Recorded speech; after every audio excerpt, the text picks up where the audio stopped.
Welcome to week 2 of Dr. Stone, the anime about making stuff in the post-apocalypse that gets you better than where you were before. From penicillin stuff to melt stone with. It's probably one of the most unique anime we have this season. There really isn't any kind of like main conflict or enemy set up yet after one episode.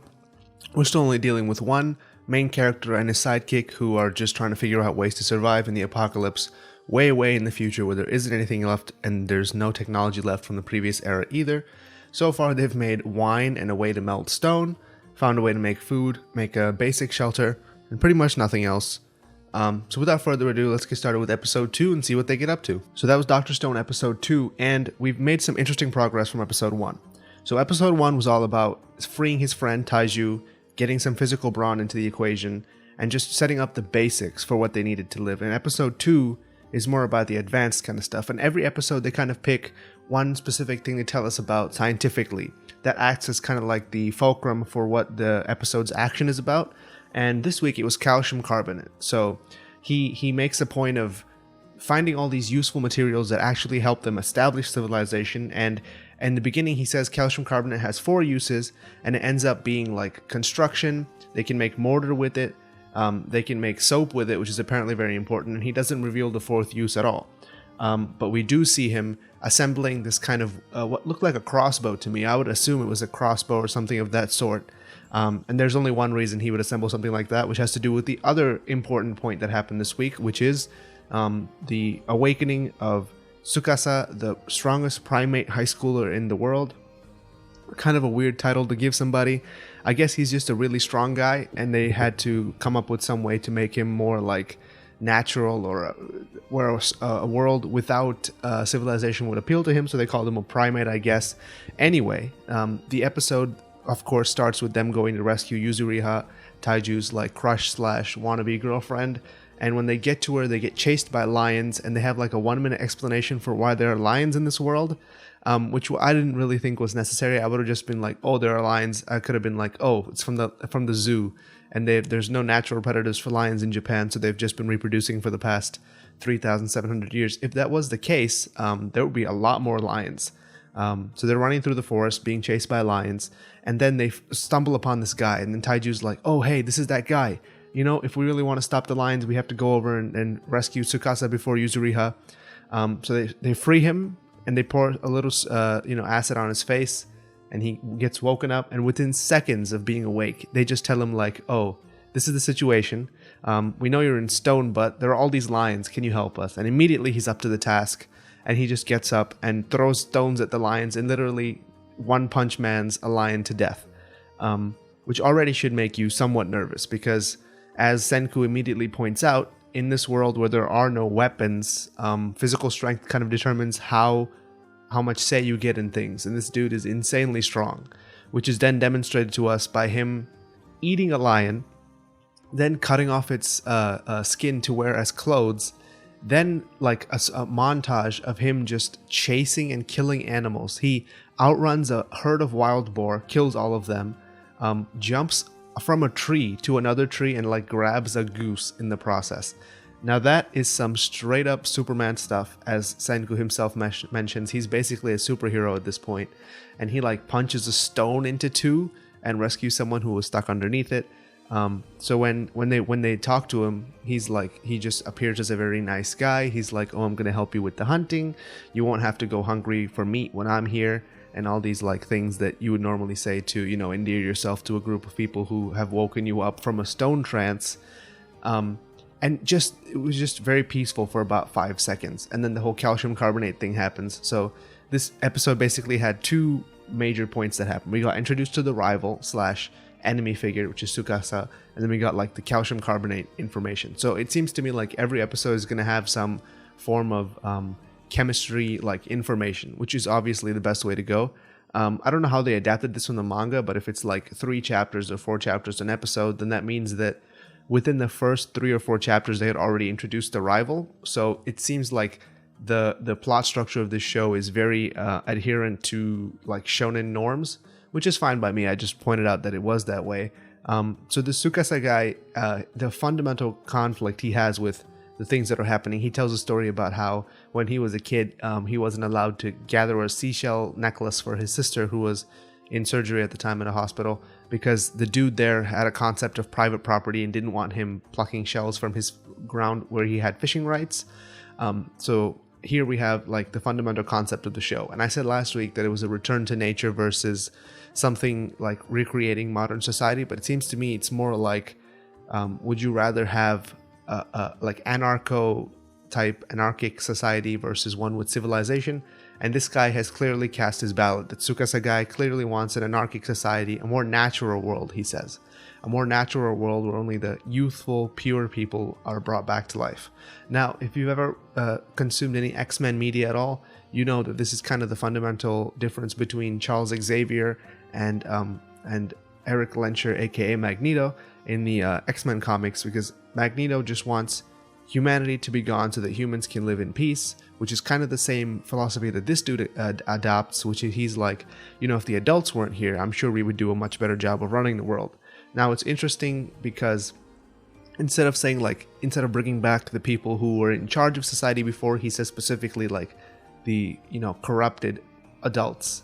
He's like, all adults are bad, because this is, at the end of the day, still a kind of a piece of media aimed towards the youth. So you do have that like disconnect where I'm like, am I an adult? I don't pay taxes. Do I get included in this as well? But that's obviously because this is for a younger audience, and I'm perfectly willing to accept that. First of all, let's talk about the conceit of this anime, which is that every episode we get some kind of new cool chemistry information.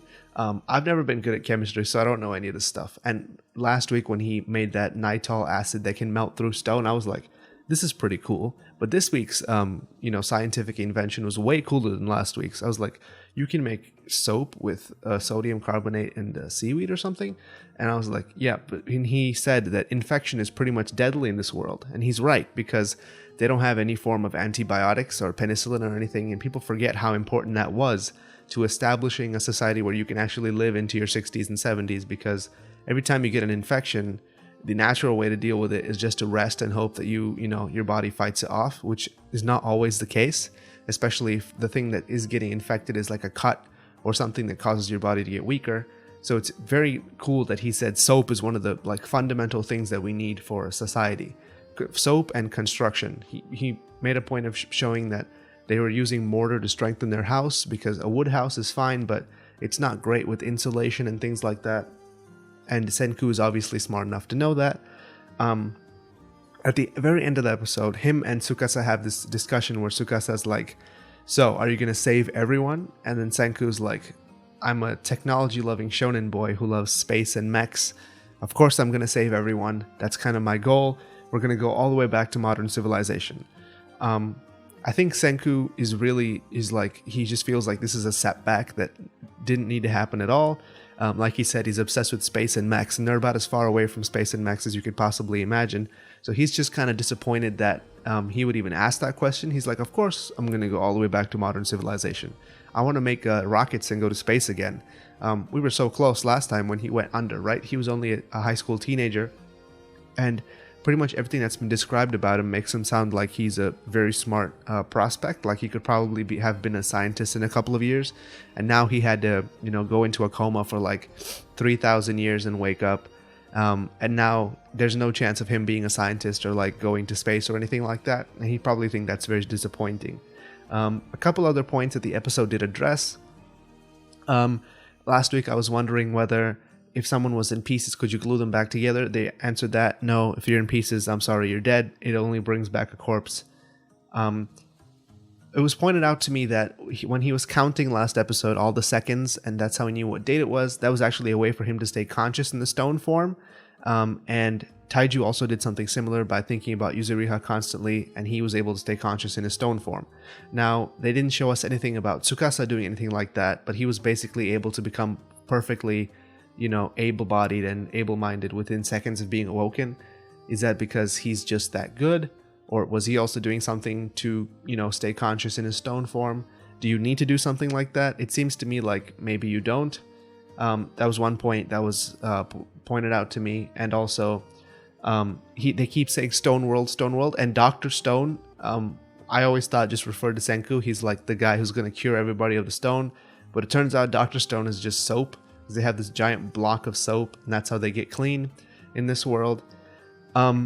So far, the art in this show has been pretty amazing. The shading that they do on everyone's muscles is kind of nuts. It looks like a JoJo fight or something when everyone's just super jacked and all their muscles have shadows on them.